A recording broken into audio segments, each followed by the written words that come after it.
Baik, kita mulai Bapak Ibu semuanya. Assalamualaikum warahmatullahi wabarakatuh. Waalaikumsalam Assalamualaikum Mbak. warahmatullahi wabarakatuh. Warahmatullahi wabarakatuh.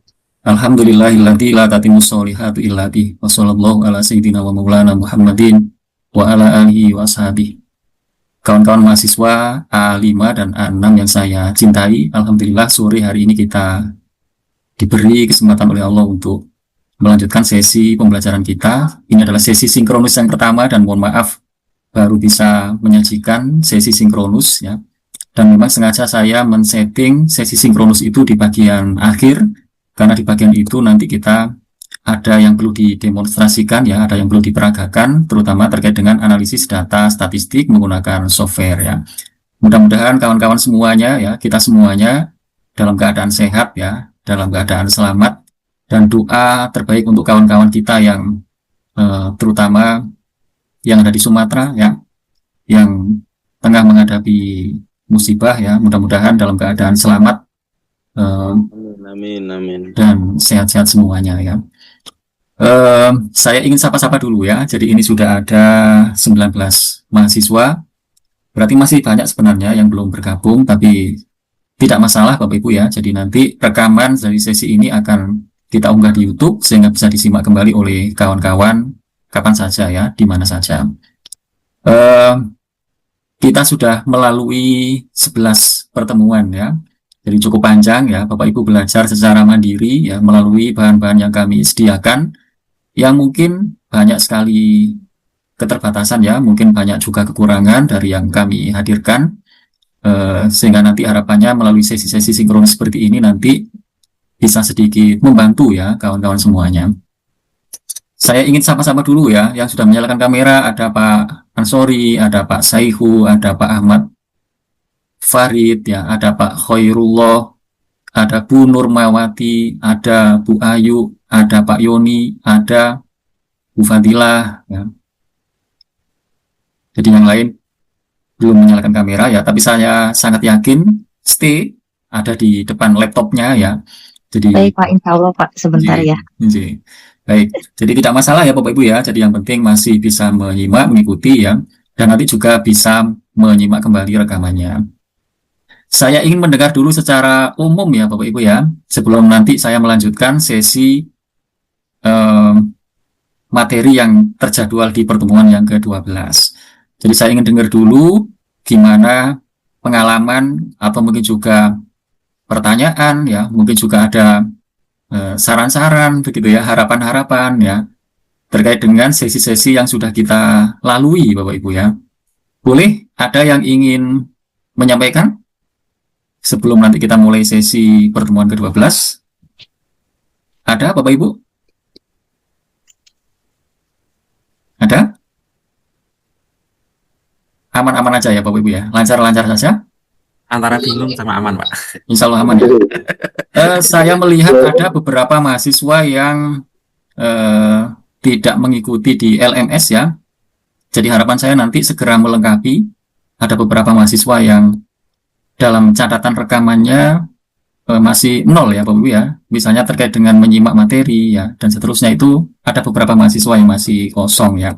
Sehingga nanti mumpung belum sesi yang paling akhir, silakan diikuti sesi-sesi yang terlewat ya. Baik, berarti nggak ada yang ingin disampaikan Bapak Ibu sebelum kita mulai? Tidak ada?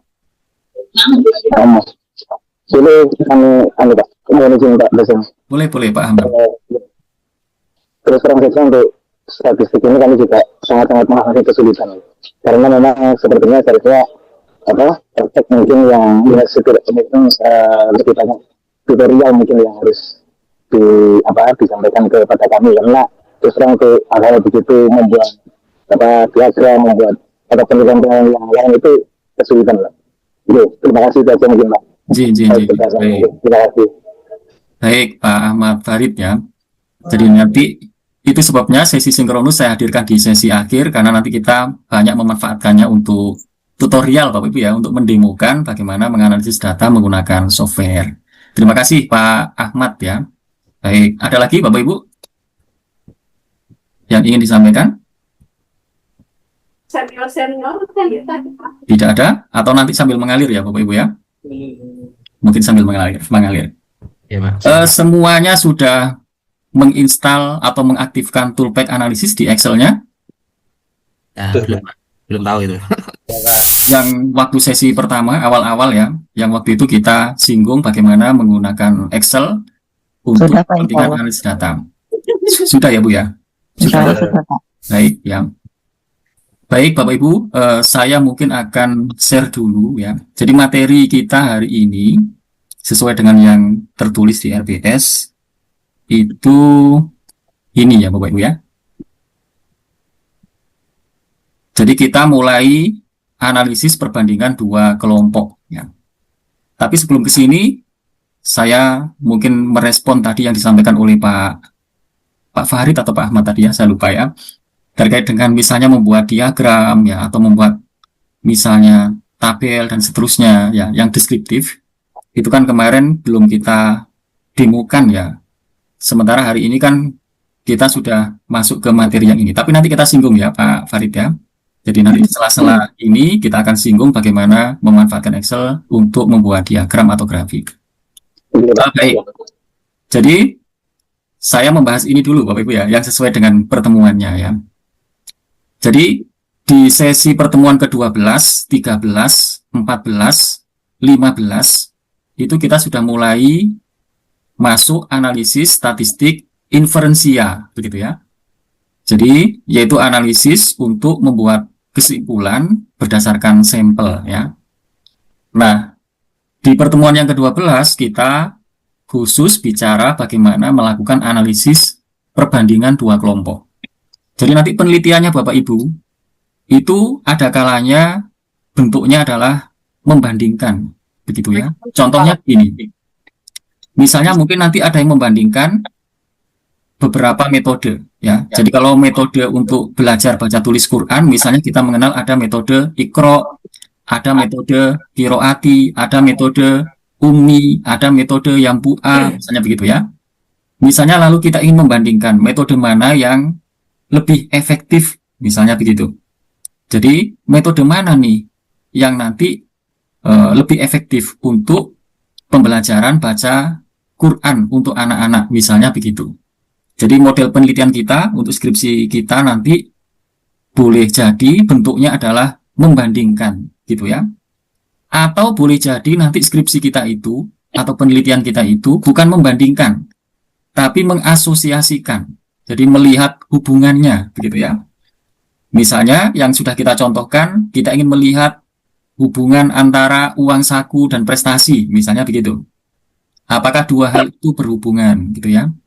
Misalnya kita ingin melihat apakah kecerdasan intelektual dan kecerdasan emosional itu berhubungan atau berkaitan. Nah, itu berarti kita bentuknya adalah asosiasi, menghubungkan ya. Jadi ada kalanya penelitian kita itu nanti membandingkan, ada kalanya mengasosiasikan atau mengkorelasikan, begitu ya. Bapak Ibu sudah terpikir nanti skripsinya rencananya seperti apa? Atau belum terpikir saat ini? Allah sudah, Pak. Sudah ya Pak ya. Pak. Misalnya Pak Ansori nanti rencana gimana Pak? Bentuknya. Untuk kemarin kan di MK penulisan skripsi proposal itu untuk ke jenjang SMA di sekolah SMA karena dari MK kemarin itu minimal MTS atau SMA atau derajatnya gitu. Iya. Nanti penelitiannya gimana Pak? Penelitiannya itu metode apa? Kemarin apa ya? Sorokan, Pak. Apakah metode sorokan itu efektif? Atau gimana penelitiannya? Implementasi Metode sorokan. Turungan bene dalak-dalak wong rika turungan bene dalak-dalak nang ribet bae. Ya. Baik. Oh, bocor. Iya. Gimana Pak Ansori? Nanti mau mengimplementasikan metode sorokan ya Pak ya? Iya, implementasi metode sorokan dalam meningkatkan kemampuan membaca Al-Quran di kelas 10 SMA NU Panunggalan. Oke. Bisa jadi nanti bentuknya Pak Ansori akan membandingkannya dengan metode lainnya, begitu ya? Antara metode sorokan dengan metode misalnya apa Pak? Kandungan. Bisa Kemarin belum sampai ke situ, Pak. Oke, jadi misalnya dengan metode konvensional ya, Oke, konvensional, oke. konvensional yang mungkin kelas ya, Oke. tidak satu persatu begitu ya. Oke. Misalnya kita ingin membandingkan begitu ya, antara metode sorokan dengan metode konvensional. Apakah sorokan ini nanti ternyata terbukti lebih efektif ya, ataukah sama saja? Nah, itu berarti bentuknya membandingkan ya, Pak ya, Oke. membandingkan. Nah, itu yang kita bahas hari ini. Jadi kita belajar bagaimana menganalisis perbandingan dua kelompok ya. Nanti ada kalanya dua kelompok, ada kalanya lebih dari dua kelompok. Yang minggu ini kita belajar membandingkan dua kelompok. Nanti minggu depan kita belajar membandingkan lebih dari dua kelompok. Seperti yang tadi saya contohkan, misalnya saya membandingkan antara Iqra, Qiroati, Ummi, yang Bu'a. Ada 4 metode baca Quran, saya bandingkan. Mana yang paling efektif, misalnya begitu. Berarti itu membandingkan lebih dari dua kelompok. Itu kita bahas di minggu depan. Nah, yang hari ini kita hanya membandingkan dua kelompok saja, dua hal ya. Jadi dua macam, dua metode, mungkin dua pendekatan, mungkin dua alat peraga, mungkin dua treatment ya yang berbeda. Kita bandingkan mana yang ternyata lebih baik atau lebih efektif. Nah, gitu ya kira-kira Bapak Ibu ya. Jadi hari ini kita fokus dulu bagaimana menganalisis perbandingan dua kelompok. Nah, analisis perbandingan dua kelompok itu ada dua macam nanti ya. Jadi dua kelompok itu ada kalanya dua kelompok berpasangan, ada kalanya dua kelompok yang saling bebas. Jadi ini ada dua file, nanti saya bagikan juga. Yang ini adalah dua kelompok berpasangan, satunya lagi ini dua kelompok yang saling bebas. Nah, kita bahas dulu dua kelompok yang berpasangan. Atau kita pahami dulu apa maksudnya berpasangan dan apa maksudnya saling bebas. Kalau misalnya ada dua kelompok kelas ya, ada dua kelas. Kelas 1 diajar menggunakan metode sorokan, yang kelas 2 diajar dengan menggunakan metode konvensional. Ya. Dua kelas ini orangnya berbeda kan, Bapak Ibu? Iya. Dua kelas Iya, ini iya, orang-orangnya berbeda, maka itu disebut dengan dua kelompok yang saling bebas, begitu ya. Tapi kalau begini ceritanya, ada satu kelas. Satu kelas ini akan saya uji cobakan sebuah metode sorokan, ya. Nanti saya lihat antara sebelum dan setelah. Jadi sebelum diterapkan sorokan itu saya ukur, saya lihat. Lalu setelah diterapkan sorokan itu diukur lagi, ya. Sehingga saya punya dua kolom data, dua kelompok data. Tapi dua kelompok data itu berpasangan atau saling bebas, Bapak Ibu? Berpasangan atau saling bebas? Dua kelompok data tadi kan berpasangan ya Pak? Berpasangan ya. Jadi setiap orang itu diukur sebelum dan setelahnya, begitu ya. Sehingga dua kolom data itu tadi adalah berpasangan ya. Itu orang yang sama. Beda dengan yang dua kelas tadi itu adalah orang-orang yang berbeda gitu ya. Nah, jadi ini kita bahas dulu bagaimana kalau kasusnya adalah dua kelompok yang berpasangan. Jadi ceritanya begini, contoh kasusnya.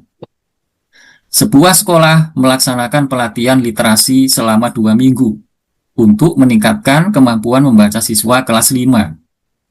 Kemampuan literasi diukur 2 kali, yaitu sebelum pelatihan, itu kita sebut pretest, dan setelah pelatihan, kita sebut post-test.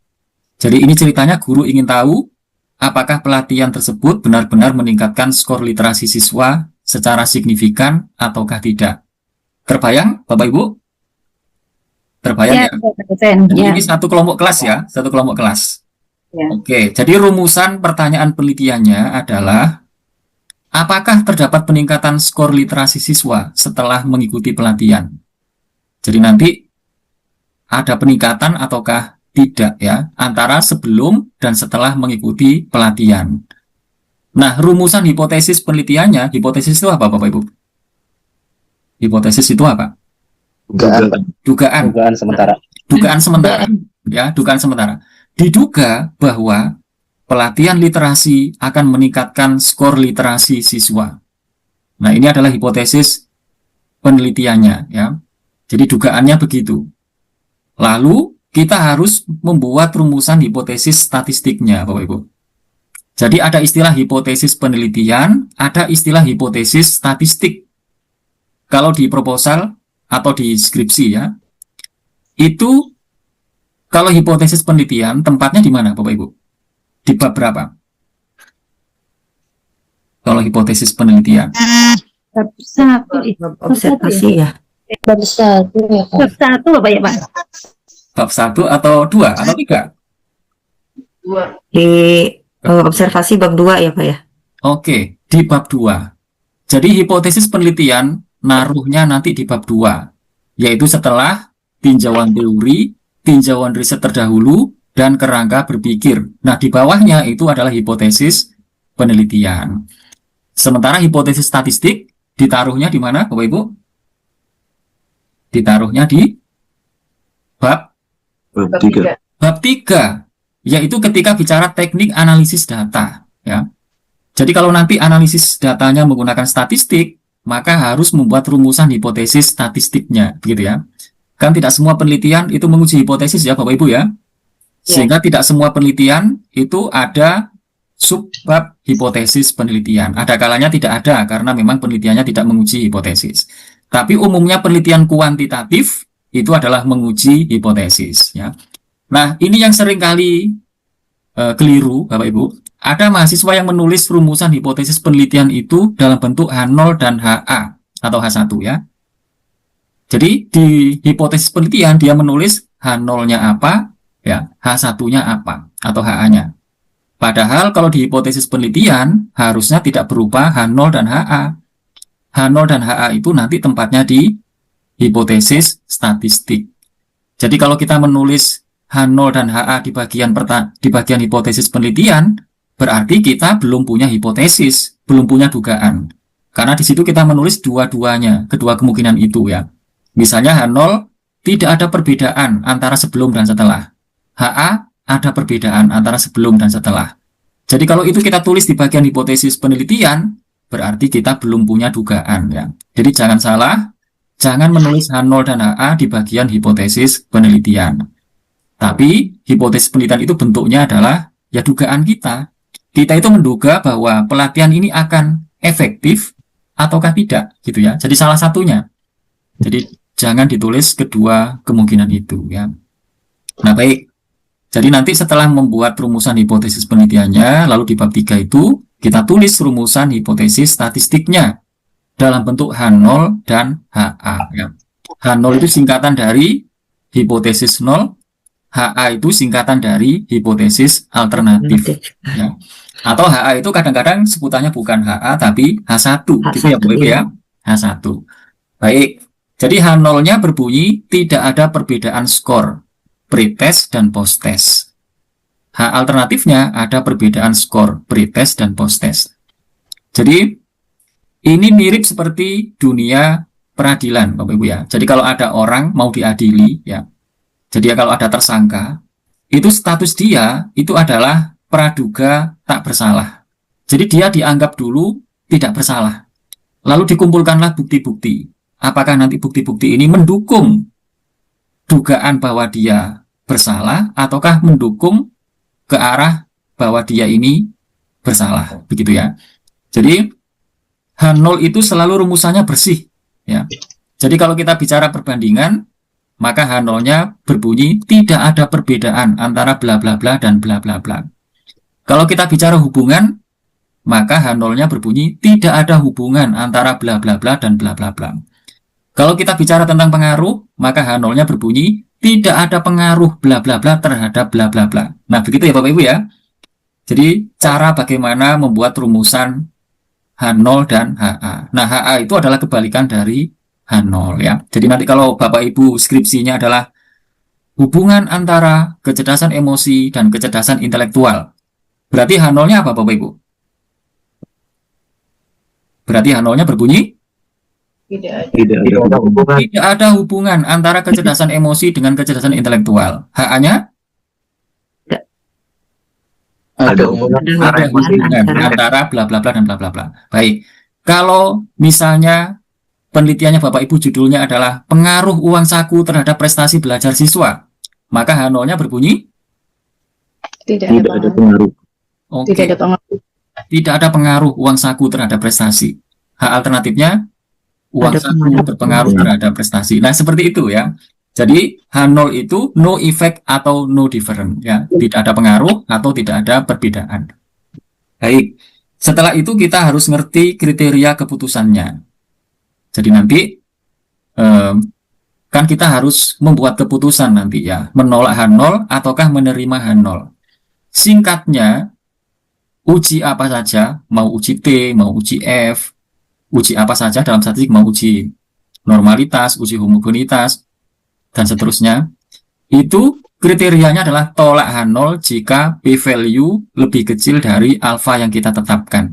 Nah, begitu ya.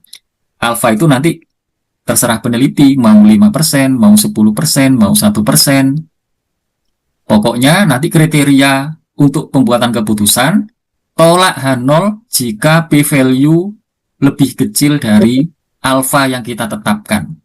Kalau alfa yang kita tetapkan adalah 5% atau 0,05, berarti tolak H0 jika p-value kurang dari 0,05. Kalau tidak lebih kecil, berarti gagal menolak H0. Gagal menolak H0 itu berarti sama dengan menerima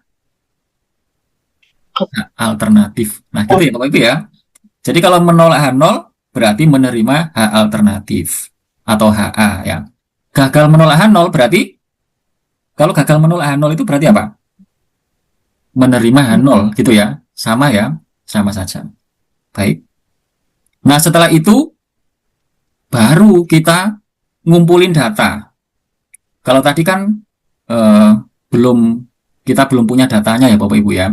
Jadi kita baru apa tujuan penelitiannya, lalu membuat rumusan hipotesisnya, lalu kita harus ngumpulin data. Jadi cara ngumpulin datanya nanti gimana Bapak Ibu? Ini ceritanya tadi kan ada pelatihan gitu ya. Ada pelatihan.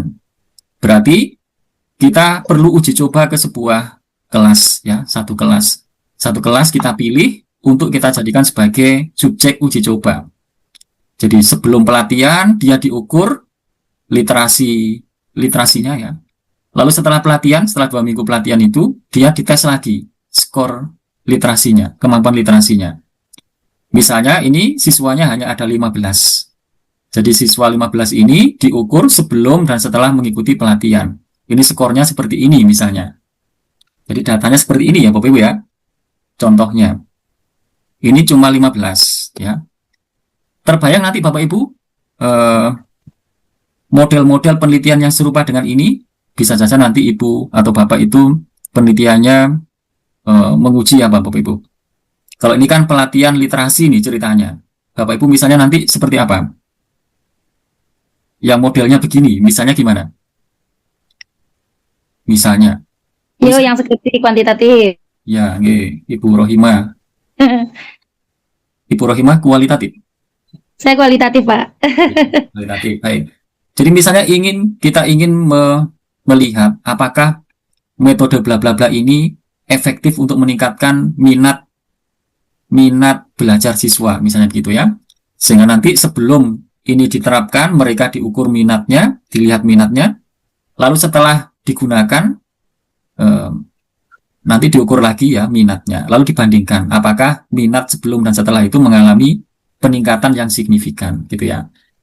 Nah, jadi konteksnya jelas ya Bapak Ibu ya. Jadi ini ceritanya seperti ini. Ini satu kelas ceritanya. Jadi ini 2 kelompok data berpasangan. Jadi 2 kolom data ini adalah kolom data yang berpasangan. Jadi misalnya baris pertama, ini siswa yang pertama. Sebelum pelatihan dia skornya 66, setelah pelatihan dia skornya 70. Ini meningkat Bapak Ibu? Meningkat, Pak. Meningkat 4. Yang ini meningkat berapa? 1. Yang ini meningkat 10. Ada yang nggak meningkat ini? Ada. Misalnya mana? Nomor 6. Siswa nomor 6 tidak meningkat, 66. Kalau melihat sekilas data seperti ini, apakah kita bisa membuat kesimpulan? Ini kan masih data mentah ya Bapak Ibu ya, belum diolah kan? Iya. Jadi masih data mentah ini kita belum bisa membuat kesimpulan. Tadi pertanyaan yang akan kita jawab adalah apa?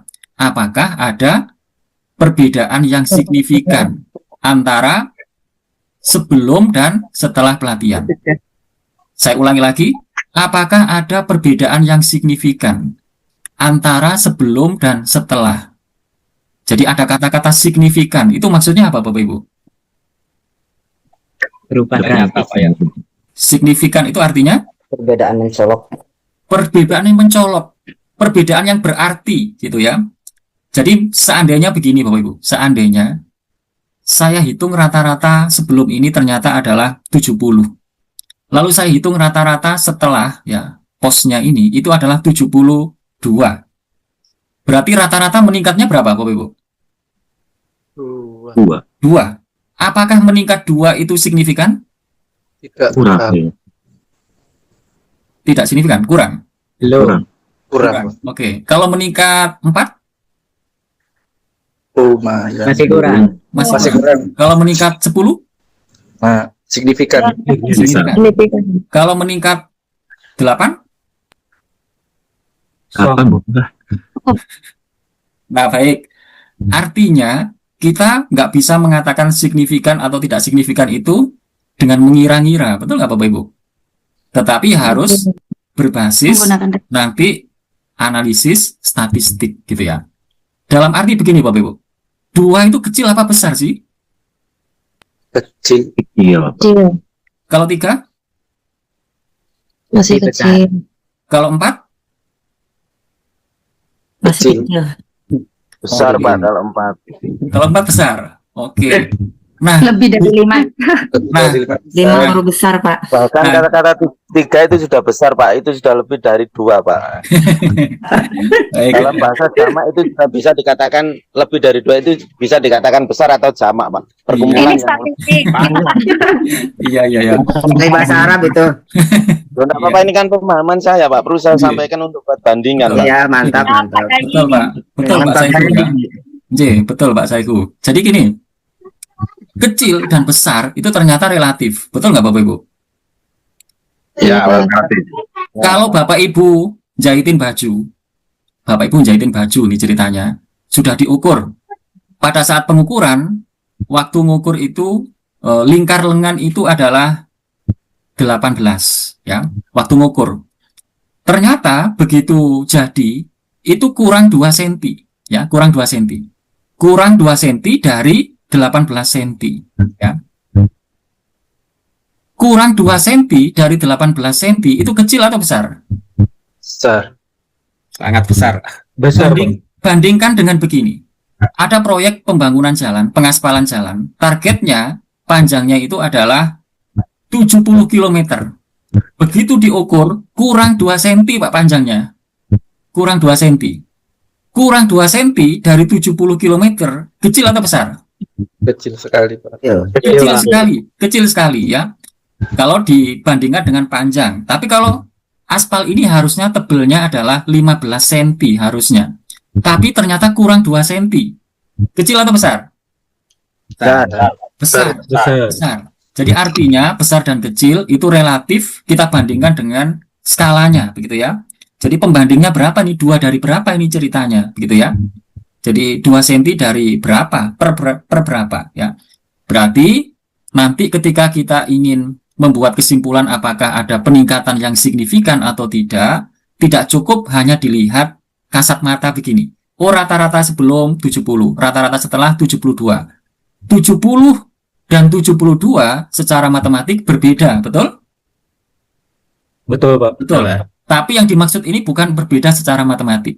Yang dimaksud adalah berbeda secara statistik. Apakah perbedaannya itu signifikan ataukah tidak? Nah, ada kata-kata begitu ya Bapak Ibu ya. Maka nanti ini harus kita olah. Saya sudah siapkan di Excel-nya. Jadi datanya begini ya Bapak Ibu ya. Ini datanya seperti ini. Saya sudah pindahkan ke Excel. Saya ke halaman Excel. Ini yang bergabung sudah 55. Sudah bertambah ya Bapak Ibu ya. Ini ada dari 2 kelas kan? Ada dari A5 dan A6 kan Bapak Ibu? Betul. Yang A6 suaranya dimunculkan? Hadir, Pak. Hadir. Banyak juga ya. A5? Hadir. Belum, Bapak. Baik. Luar biasa ya Bapak Ibu ya. Baik ya. Sangat Pak. Saya tampilkan Excel-nya Bapak Ibu ya. Datanya seperti ini Bapak Ibu. Ini sudah di Excel nih ceritanya. Jadi ini sudah di Excel. Persis kayak tadi itu ya. Jadi sudah di halaman Excel. Lalu akan kita olah menggunakan apa Bapak Ibu?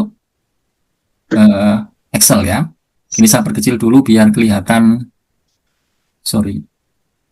Ini biar nggak menutupi, saya pindah ke bawah ya.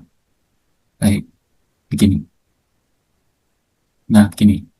Nah, kalau di Excel kita sudah diaktifkan toolpath analisisnya, maka akan kelihatan di sini muncul apa ini Bapak Ibu? Data analisis. Yang ini nih. Tapi kalau di menu data kok di sini belum muncul data analisis, berarti Bapak Ibu belum mengaktifkan ya. Cara aktivasinya sudah pernah kita bahas dan saya sudah pernah share satu buku yang warna oranye yang judulnya Pengantar Metode Statistika yang ditulis oleh Prof. Humaydi dan saya. Jadi di situ di bab yang awal-awal, bab 1, itu juga diilustrasikan bagaimana mengaktifkan toolpath analisis ya. Apakah buku itu sudah pernah dibaca?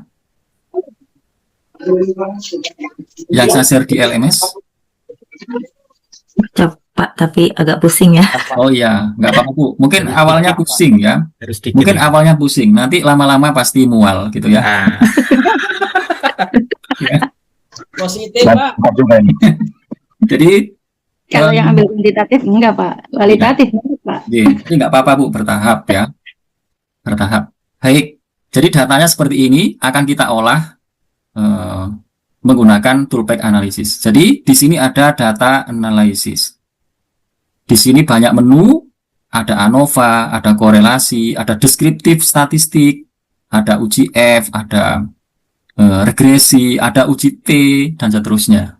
Ya. Jadi banyak orang nggak tahu kalau Excel itu sudah ada menu-menu untuk analisis statistik sederhana. Ya. Jadi umumnya skripsi, analisisnya hanya seputar ini Bapak Ibu, umumnya skripsi. Ya.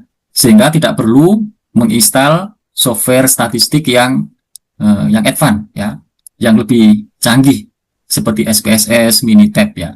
Kecuali nanti kalau Bapak Ibu analisisnya sangat kompleks, melibatkan banyak variabel dan kemudian sudah tidak ada lagi tersedia di menu ini, berarti kita harus memang beralih menggunakan software yang memang dirancang untuk statistik yang lebih lanjut ya. Nah, baik, dalam hal ini kita menggunakan apa Bapak Ibu?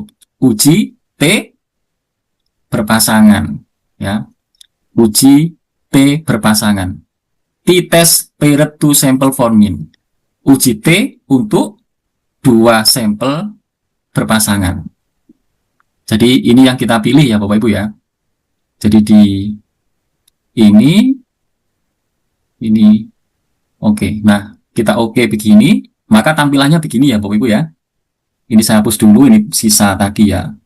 Biar Bapak Ibu tidak terpengaruh oleh ini, saya kosongkan dulu. Nah, begini.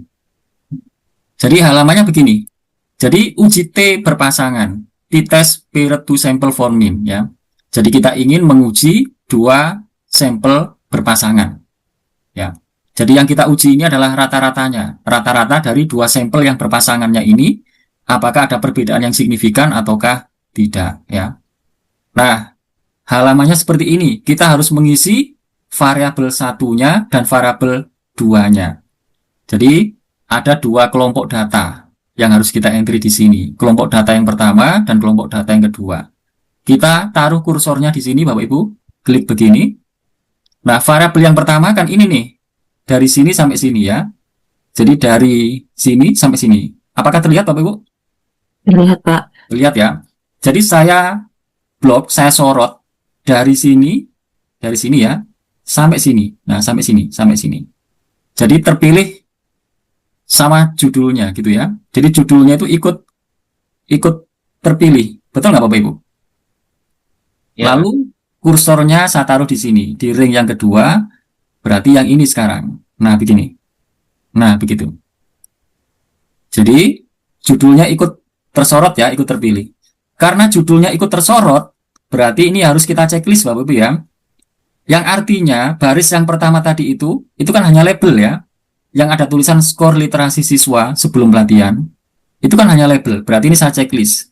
Berarti nanti baris yang pertama tadi itu terbaca judul gitu ya, bukan angka.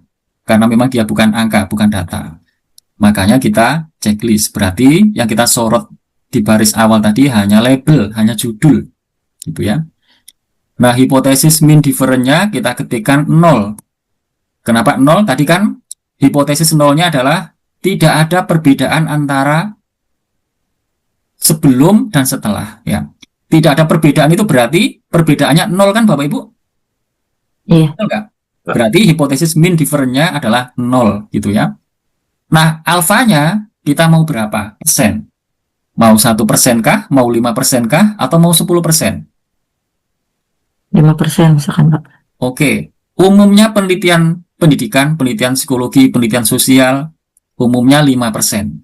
Tapi untuk penelitian yang menuntut ketelitian lebih tinggi, penelitian yang risikonya tinggi, biasanya alfanya lebih kecil, 1% atau bahkan harus lebih kecil dari 1%. Misalnya penelitian apa? Kesehatan, Pak. Kesehatan, kedokteran, farmasi. Karena menyangkut nyawa manusia, sehingga kesalahannya tidak boleh terlalu besar. Dia harus dibuat lebih kecil, ya, lebih kecil. Berarti ini kalau kita ketik 0,05 cukup ya Bapak Ibu ya. 0,05 atau 5%. Nah, nanti outputnya akan ditampilkan di sini ya, new worksheet play. Jadi nanti dia akan tampilkan di worksheet yang berbeda ya, di halaman yang berbeda. Kalau sampai sini oke ya Bapak Ibu ya. Nah, tampilannya kayak begini. Ini belum rapi, tapi kalau kita klik 2 kali di bagian ini sehingga panjangnya nanti menyesuaikan, klik-klik begitu. Nah, begini ya. Lalu sini klik-klik begini. Kita sesuaikan panjangnya. Nah, tampilannya kayak begini nih Bapak Ibu. Jadi tampilan ini menarik ya. Jadi Bapak Ibu mungkin kalau baca artikel di jurnal-jurnal, umumnya tabel itu disajikan seperti ini. Jadi kalau bikin tabel untuk ditampilkan di artikel atau skripsi, menarik kalau penyajiannya seperti ini Bapak Ibu. Jadi garisnya itu tidak full begitu, tidak kotak-kotak-kotak semua begitu, tapi garis itu hanya di bagian bawah, hanya di bagian atas, yaitu yang menggarisbawahi judul. Ini kan garisnya hanya di sini, sama yang paling bawah ya. Tepi kanan, tepi kiri nggak usah diberi garis dan seterusnya. Jadi umumnya tabel-tabel di artikel di jurnal-jurnal itu tampilannya seperti ini. Dan baiknya seperti ini aja, kita mengikuti yang seperti ini. Nah, tampilannya kayak begini ya. Jadi kita tinggal menginterpretasikan nih. Jadi ini output hasil uji T berpasangan.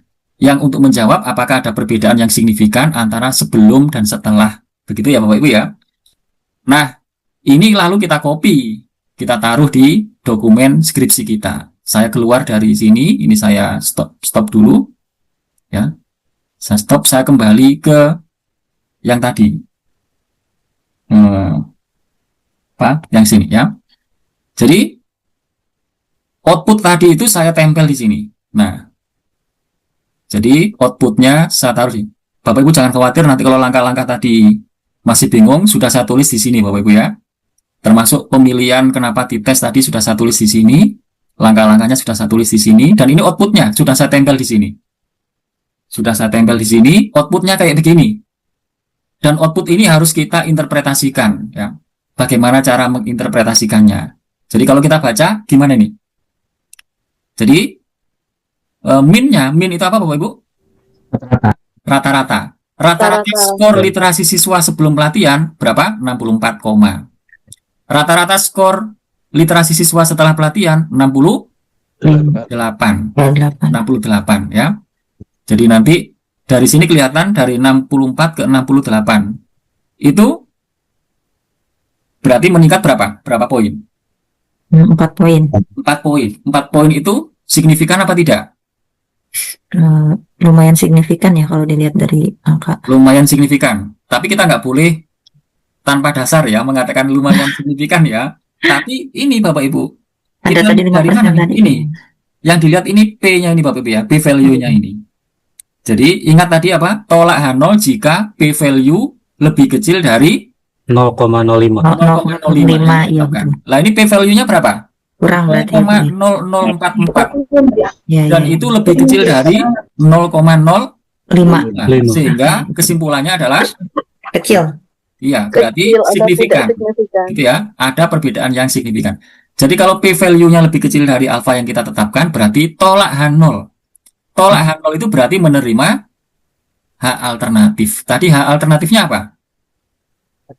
Ada perbedaan antara sebelum dan sesudah. Nah, begitu ya. Jadi interpretasinya sudah saya tulis di sini. Dari output UJT berpasangan di atas diperoleh beberapa informasi penting yang dapat membantu kita memahami apakah pelatihan literasi memberikan dampak yang nyata pada skor siswa.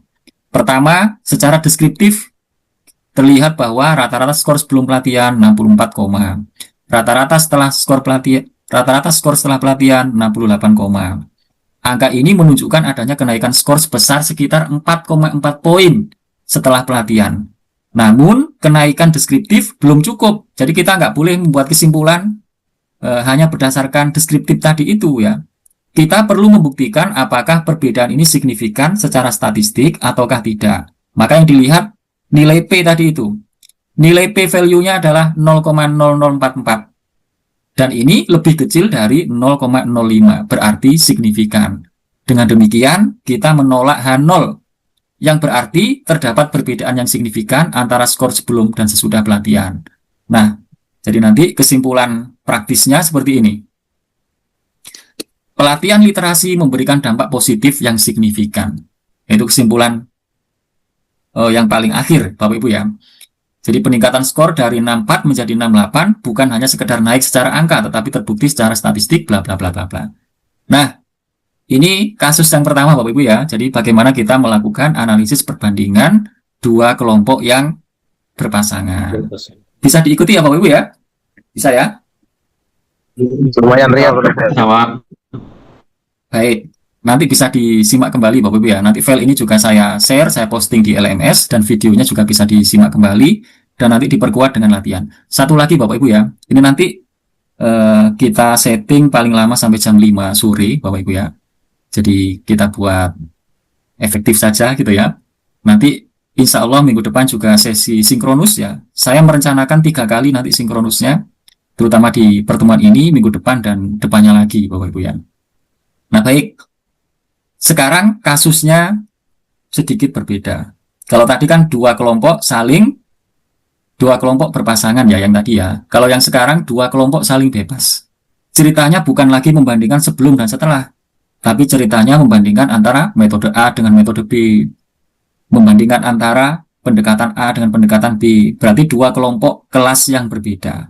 Nah, kasus yang saya hadirkan seperti ini. Sebuah sekolah ingin mengetahui apakah metode pembelajaran A dan metode pembelajaran B memberikan hasil belajar yang berbeda pada siswa kelas 8.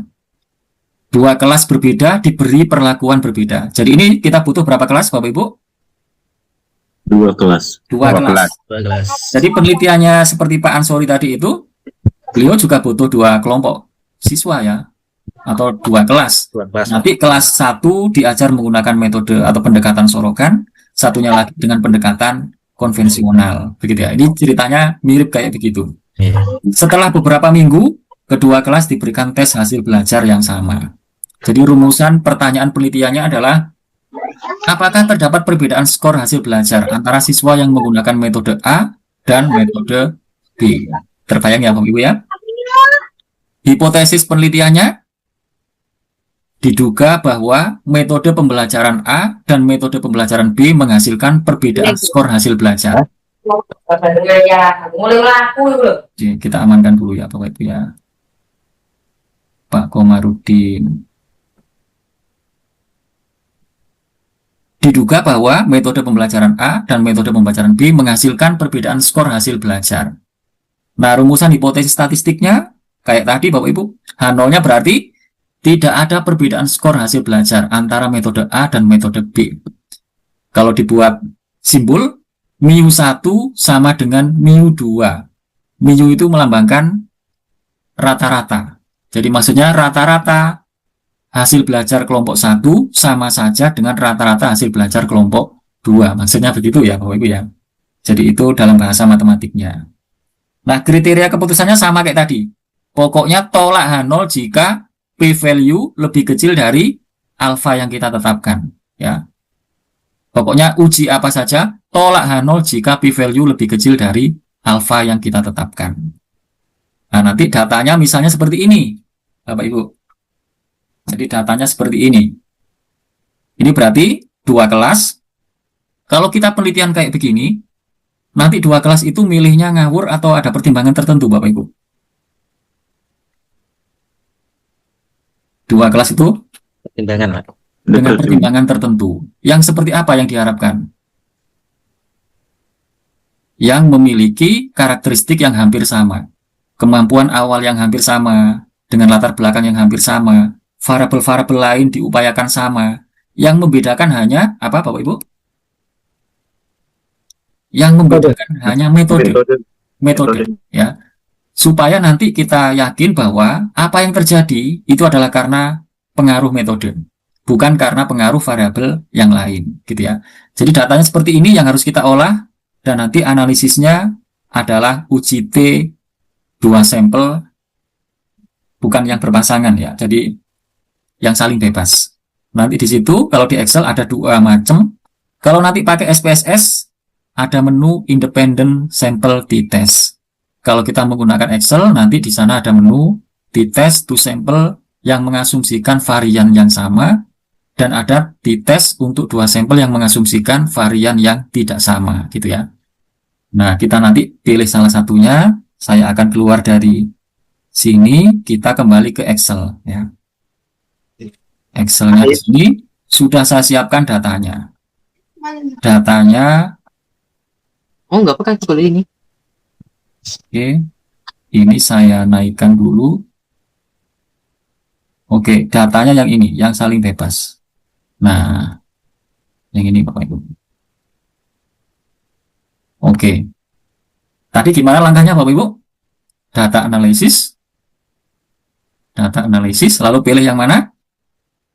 T-test to sample. Yang Ada yang mengasumsikan varian yang sama, ada yang mengasumsikan varian yang berbeda. berarti yang equal. Nah, jadi nanti lihat saja apakah kalau ternyata statistik deskriptifnya itu variannya jauh beda ataukah hampir sama. Sementara saya pilih yang N equal ya Bapak Ibu ya, yang mengasumsikan variannya tidak sama.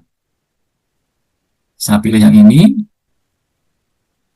Ini saya hapus dulu biar mengulang dari 0 saja.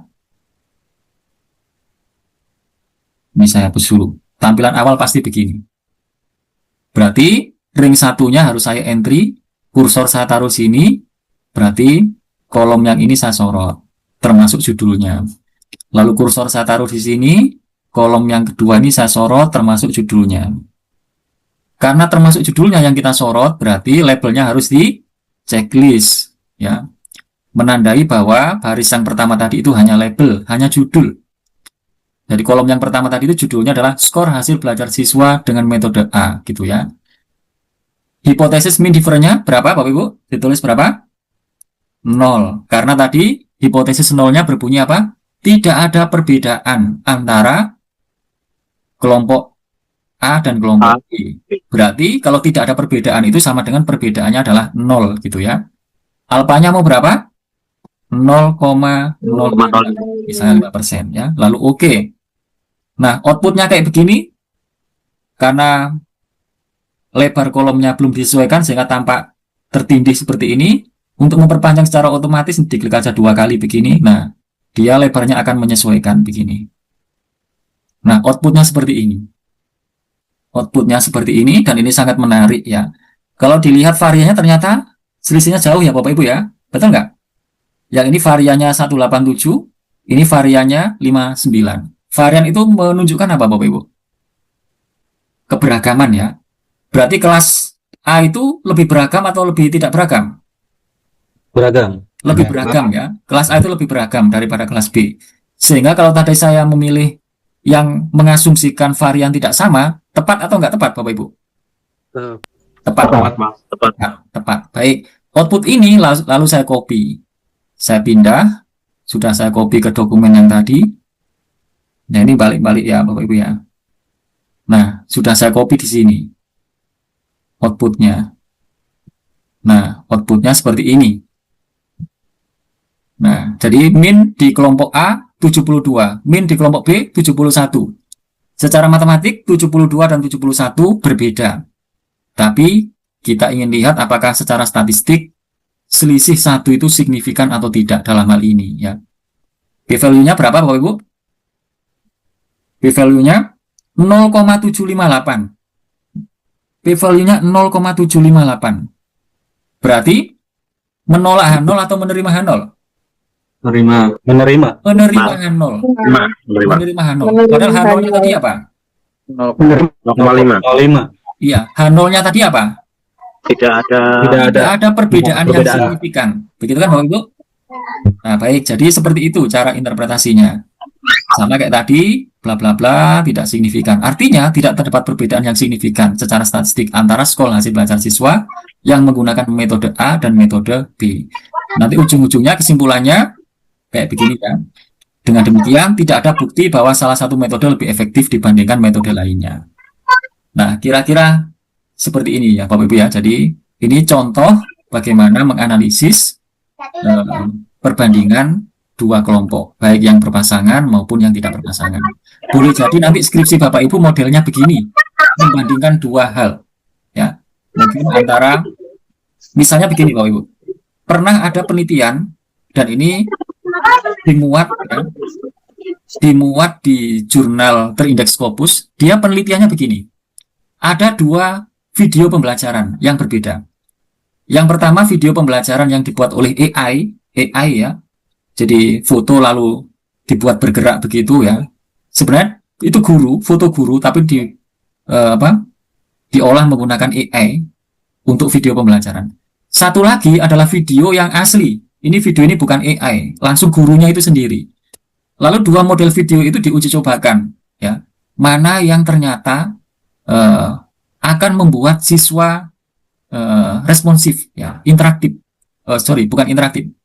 Yang bisa mengaktifkan lebih baik gitu ya. Ternyata temuan penelitiannya dia, video pembelajaran yang langsung dibuat oleh guru yang bukan AI itu lebih membuat siswa responsif begitu ya, responsif. Nah, nanti boleh jadi Bapak Ibu modelnya begitu ya, membandingkan dua hal ya, mungkin dua pendekatan, dua video pembelajaran, mungkin dua modul, mungkin dua metode, mungkin dua alat peraga yang berbeda dan seterusnya. Jadi silakan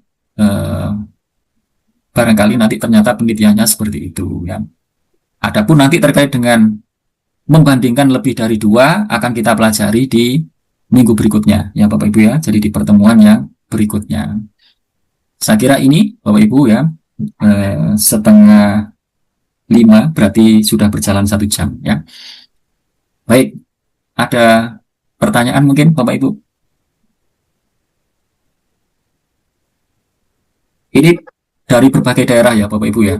Saya Pak. Yang paling jauh dari mana nih Bapak Ibu? Kalimantan. Kalimantan. Aman-aman Pak? Sumatera ada, Sumatera ada Pak? Dari Aceh ada. Aceh. Aceh sinyalnya nggak bisa masuk ini hari ini. Sinyal nggak bisa masuk. Tapi aman ya Pak ya? Dari Grobogan lancar. Ya, merupakan lancar. Semoga semuanya selamat, sehat selalu. Amin. Dari Riau, Sulawesi. luar biasa ya Bapak Ibu ya. Pak, boleh tanya sedikit Pak? Bu Nur Hasana. Banyak. Yang banyak juga nggak apa-apa Pak. Ya, mewakili A5 ada. Iya. Untuk ini Pak, untuk penelitian skripsi ini ya, kan kalau mungkin kalau untuk lebih fokusnya itu kan ada kualitatif dan kuantitatif ya Pak ya. Iya Bu. Tapi kalau misalkan dalam pelaksanaan itu kita mengharuskan perpaduan antara kualitatif dan kuantitatif itu seperti apa Pak? Kira-kira gambarannya? Itu bagus Bu. Jadi paradigma lama itu adalah perang paradigma. Orang kualitatif mengkritik orang kuantitatif. Orang kuantitatif mengkritik orang kualitatif. Itu dulu. Tapi yang sekarang kecenderungannya justru adalah perkawinan paradigma. Bagaimana menggunakan dua pendekatan itu terpadu, gitu ya Bu ya. Dalam satu riset ada pendekatan kuantitatifnya, ada pendekatan kualitatifnya.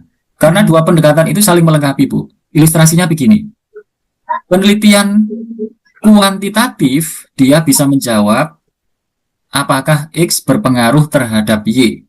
Tapi dia tidak bisa menjawab bagaimana mekanisme X mempengaruhi Y. Contohnya begini Bu. Apakah merokok dapat menyebabkan kerusakan paru-paru? Itu cara jawabnya adalah menggunakan pendekatan kuantitatif. Tapi kalau pertanyaannya, bagaimana mekanisme rokok dapat menyebabkan kerusakan paru-paru? Itu cara penelitiannya dengan observasi, diamati di laboratorium. Oh, asap rokok itu mengandung ini. Begitu dia melewati tenggorokan, paru-paru, dia akan bertemu bersenyawa dengan ini.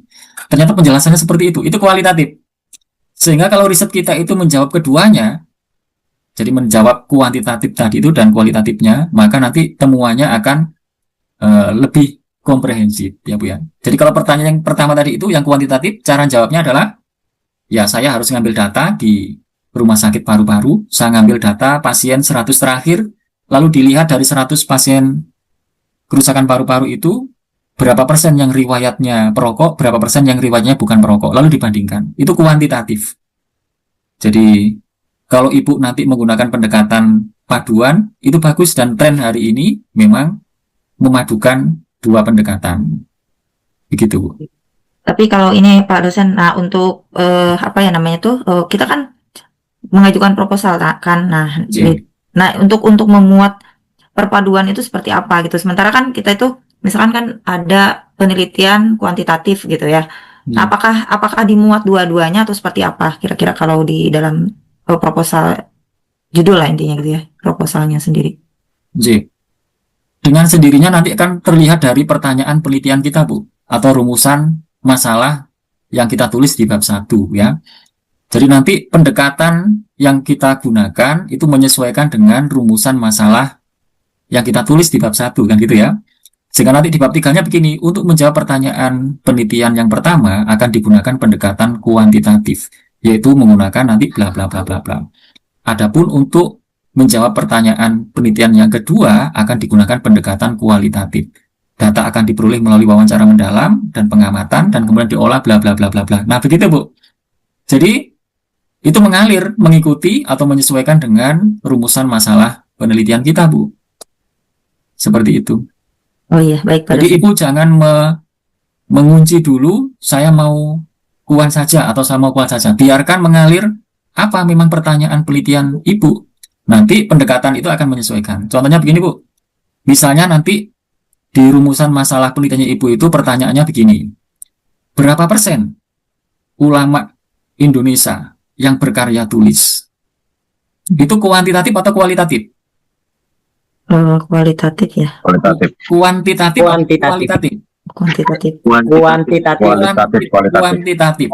Lalu pertanyaan keduanya begini. Dari sekian persen ulama yang berkarya tulis, apa motivasinya?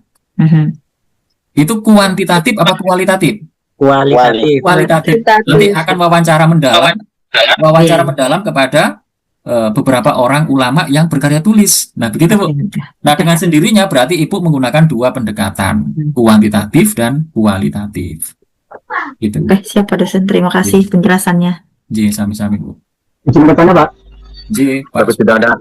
Maaf, Pak. Itu sudah boleh. Pak.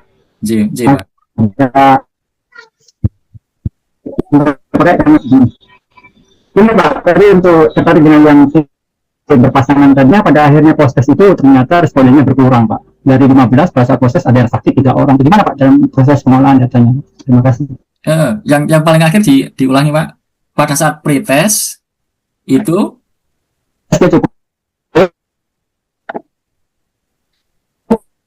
agak terputus ya, Pak ya. Tapi saya bisa berarti datanya tidak lengkap ya, Pak ya. Pada saat pretest itu 15 orang.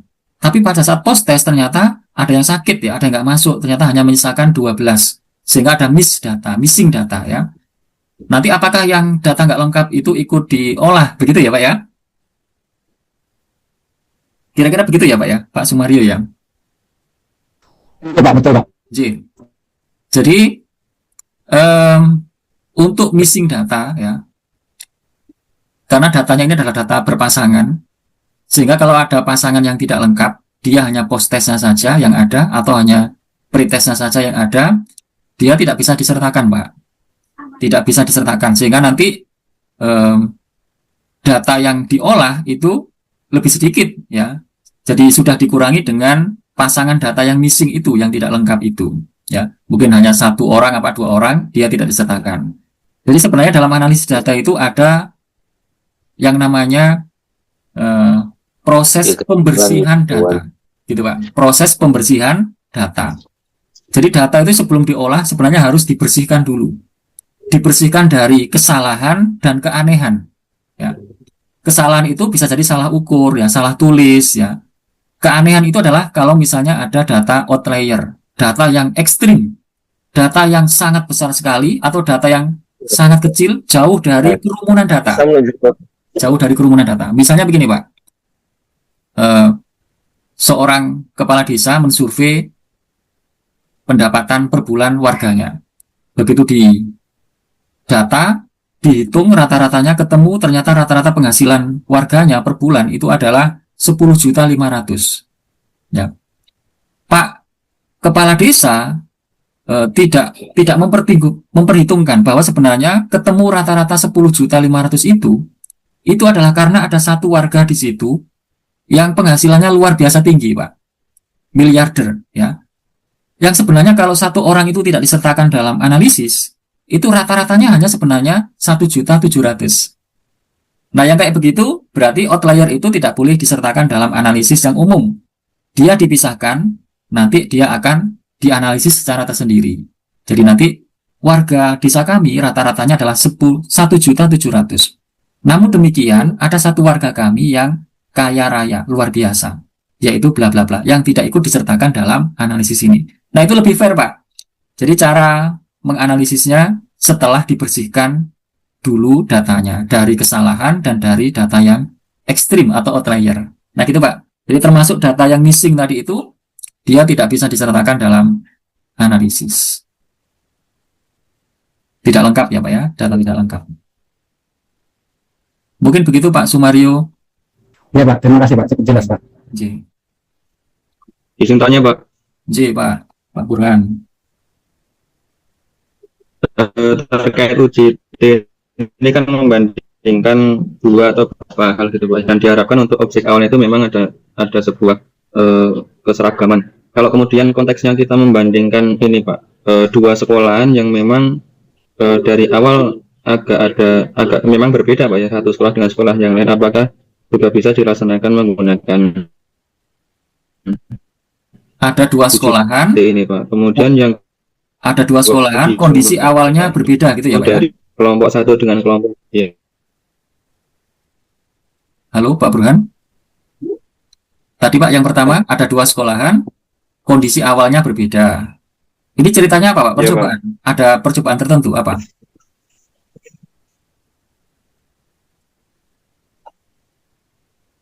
Pak Burhan? Nah, itu dalam kemudian membentuk karakter dampaknya, ya, Pak. Apakah suara saya terdengar, Pak? Nah, ini mulai terdengar ya. Oh, ya, Pak. Jadi misalkan kita meneliti terkait pembelajaran PAI terhadap perubahan karakter siswa gitu, Pak. Kita meneliti di 2 tempat, di mana kemudian memang dari awal sekolahnya itu sudah berbeda, Pak. Satu sekolah dengan sekolah yang lain itu apakah kemudian juga bisa menggunakan uji ini, Pak? Oke, baik, Pak. Tertangkap maksudnya. Jadi nanti kalau yang saya contohkan tadi kan hanya diukur kondisi setelah, Pak, ya, setelah treatment ya, dengan asumsi kemampuan awalnya hampir sama, gitu ya. Nah, ini ceritanya Pak Burhan ini kondisi awalnya berangkatnya itu sudah nggak sama, Pak. Sekolah A dan sekolah B ini kondisi awalnya permulaannya sudah berbeda. Nah, apakah bisa nanti UJT ini diterapkan? Bisa, Pak. Tapi nanti settingannya ada pretest, ada post-test, Pak. Jadi di sekolah A itu ada pretest, ada post-test. Di sekolah B ada pretest, ada post-test. Yang dibandingkan itu adalah gennya, Pak. Istilahnya gennya. Gen itu peningkatannya, Pak. Jadi peningkatan yang terjadi di kelas A, lebih mudah saya ilustrasikan di Excel ya, Pak, ya. Gini, Pak, datanya itu begini. Ini saya bikin, nanti begini, Pak. Saya bikin halaman baru ya. Ini sekolah 1. Sekolah 1 ini nanti saya ngambil sampel sekian orang. Saya lihat pre-nya, saya lihat post-nya. Sebelum dan setelah ya. Nah, sekolah 2 itu saya juga ukur pre-nya, saya ukur post-nya. Nanti di sini, ini saya tambah kolom lagi ya, insert kolomnya. Jadi di kolom ini Pak, setelah pre-post ada gain ya. Gain itu apa Pak? Gain itu perubahannya ya Pak ya. Perubahannya, Pak. Perubahannya. Oke. Di sini misalkan, nah begitu ya. Lalu postnya itu ini. Perubahannya itu kalau rumus yang paling sederhana ya post dikurangi pre. Ini perubahannya berarti berapa? Rumus gain itu banyak. Rumus gain itu banyak. Tapi yang paling sederhana ya post dikurangi pre. Ada yang post dikurangi pre dibagi dengan standar deviasinya. Banyak ya Pak ya. Ini juga begitu. Ini kondisi berangkatnya nggak sama nih. Jadi kondisi awalnya nggak sama, jangan semata-mata dibandingkan postnya Pak. Itu nggak adil. Maka adil kalau yang dibandingkan itu gainnya. Nah, ini gainnya berarti ini dikurangi ini. Ini gainnya. Nah, ini ya. Nanti waktu uji T, yang di entry itu ini sama ini Pak. Ini gain sekolah 1. Ya, Nah, gitu Pak. Ini gain sekolah 2. Jadi yang dimasukkan itu datanya gain sekolah 1 dan gain sekolah 2 Pak. Yang di uji T itu. Nah, itu adil. Jadi yang dilihat itu perubahannya, peningkatannya itu. Karena kalau yang dibandingkan itu postnya nggak adil karena dia berangkatnya sudah berbeda. Kelas sekolah 2 itu berangkatnya sudah lebih tinggi daripada kelas sekolah 1. Nah, kira-kira begitu Pak. Oke Pak. Kemudian untuk jumlah N-nya Pak, itu kan sekolah itu per kelasnya beda Pak. Ada yang satu kelasnya yang katakanlah sekolah A ini satu kelas 28, yang Ya. sekolah 2 ini satu kelasnya 30. Itu apakah kemudian N-nya harus disamakan ataukah bisa beda Oh iya, seperti itu Pak? tadi saya belum menyinggung ya Pak ya. Tidak harus sama Pak. Tidak harus sama. Di sini boleh misalnya 30, di sini itu ada 25. Itu nggak harus sama Pak. Tidak harus sama. Tidak harus sama. Tapi untuk sampel kecil dalam ilmu statistik disarankan sama. N1 sama dengan N2. Tapi kalau untuk N besar, kelompok besar Pak ya, besar itu lebih dari 30 umumnya, itu nggak sama, nggak masalah. Satunya 30, satunya 45, nggak masalah. Tapi kalau untuk sampel kecil, ini kan kecil ya Pak ya, ini kan di bawah 30 nih dua-duanya. Maka sarannya sama antara N1 dengan N2. Disarankan sama. Ji. Ya, terima kasih Pak. Ji, sama-sama Pak. Bapak Ibu masih ada atau cukup? Ini ada pertanyaan di komentarnya Pak. Oh, Ji. Dari Pak Rival Septiana A6. Izin bertanya, apakah analisis statistik ini hanya digunakan untuk memilih metode kuantitatif saja atau kualitatif juga? Ji. Terus yang kedua, dari kelas A5, Pak Umri. Misal kita akan meneliti sejauh mana efektivitas metode Iqra pada kelas 7. Apakah metode Iqra untuk kelas 7 itu tidak relevan?